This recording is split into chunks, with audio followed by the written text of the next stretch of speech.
कमरे में काला सा अंधेरा था। बाहर बरामदे में जलती बत्ती से रोशनी छनकर आ रही थी।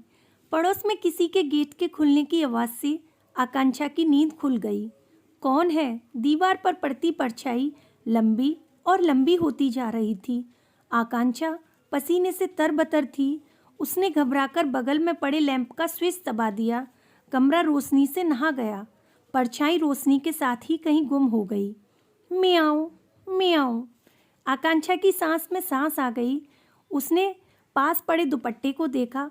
उस दिन का घटनाक्रम उसकी आंखों के सामने से गुजर गया। कॉलेज से लौटते वक्त उन मंचलों ने उसका फिर से रास्ता रोक लिया था। यह पहली बार तो नहीं था। कभी सीटी मारना, कभी अश्लील जुमले, तो कभी वो गंदी वाली चिट्ठियाँ। उनका तो काम ही यही है। तू चिंता मत कर, अपनी पढ़ाई पर ध्यान दे। आखिरी साल है तेरा। तेरी दादी को पता चल गया तो घर बिठा देंगी। यही तो कहना था उस दिन माँ ने कह दिया। आज तक सहती ही तो आई हूँ।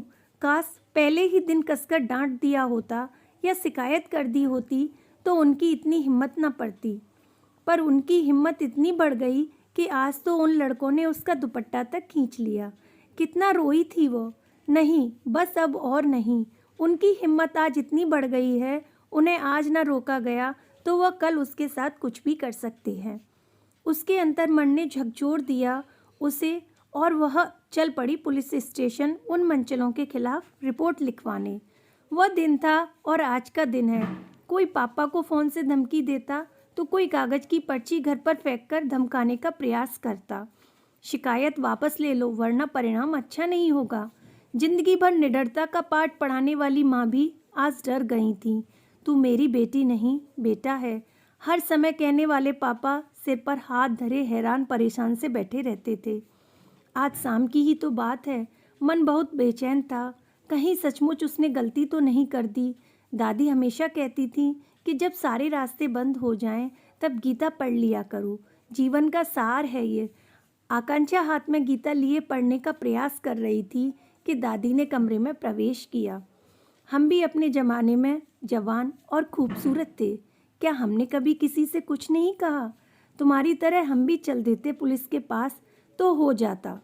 अरे लड़की का जन्म लिया है तो थोड़ा बर्दाश्त करना सीखो। अभी तो जीवन की शुरुआत है। आगे चलकर न जाने क्या क्या सहना पड़ेगा। गीता लेकर बैठी हो, जरा सोचो। अगर द्रौपदी ने जिद न की होती, उसने कर्ण का उपहास न उड़ाया होता, दुर्योधन को अंधे का पुत्र अंधा ना कहा होता, तो वह इतनी लाशों की गुनहगार ना होती। खून से लथपथ, रक्त रंजित कुरुक्षेत्र को देखकर क्या उसे तनिक भी पश्चाताप हुआ? उसकी एक जिद ने न जाने कितने मांगों के सिंदूर उजाड़ दिए, माओं से उनके लाल को छीन लिया। क्या मिला ऐसी जीत से? लाशों के ढेर पर खड़े होकर द्रौपदी ने कौन सी जीत का जश्न मना लिया?